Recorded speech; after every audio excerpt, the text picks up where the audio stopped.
And here, courtesy of the production buyers and the designers, we have a sort of West Stow settlement all of our own here in our little studio, and we have Alan Baxter to hopefully make it all clear to us.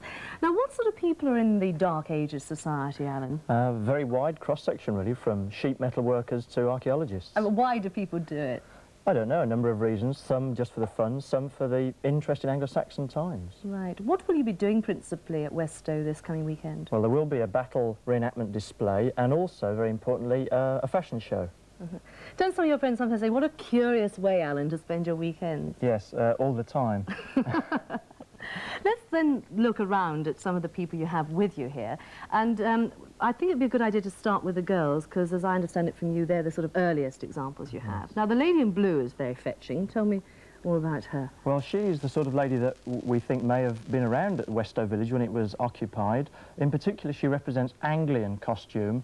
She has wrist clasps at the end of her sleeves, and she also has the characteristic brooches worn in Anglian areas. And what kind of period are we talking about here, Alan? We're talking about 500 or 600 AD. Right. And what sort of class of woman is she going to be?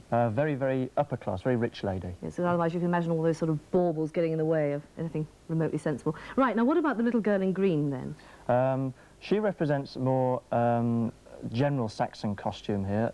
Not obviously as rich as the other lady, not as wealthy. No.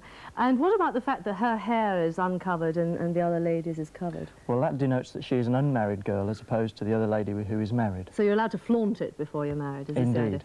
What a good idea. Now then, what about the chap that's chatting them up then over there? Well, Herewolf is a representation of what we think the West Stow farmer would have looked like. He carries a spear and a shield which they were often buried with near West Stow, and his costume is essentially very simple. Tell me a little bit about these fabrics. It must be difficult to be absolutely genuine. I mean, we must be talking pre-cotton, for example, aren't we? Indeed, yes. Linen and wool are the main two fabrics, and linen in particular is difficult to get hold of. And what I'd like to know, it's a bit like the Scotsman with his kilt, is what do you wear underneath? You've got little frilly undies or what? No, we have authentic Saxon underwear underneath, which is very useful in this hot weather. Well, this is not a family show. I'd get you to display that. However, let's, meanwhile, look at you. Yes. What sort of period do you represent? Well, hopefully I represent the 9th century Anglo-Saxon, fairly well-to-do person. Cloak, tunic, trousers, round brooch, and particularly the strap end on the belt's very fashionable in the 9th century. But you see, it was very fashionable quite recently, actually, to have a little bit sort of hanging off a belt there. So everything comes back in the end. And what is this, all wool? Wool, indeed, yeah. Now, your other boys over here, one clearly a fighting man, mean, moody and magnificent. Where does he come from? Yes, Ania represents the 10th or 11th century warrior with his mail shirt, helmet, axe.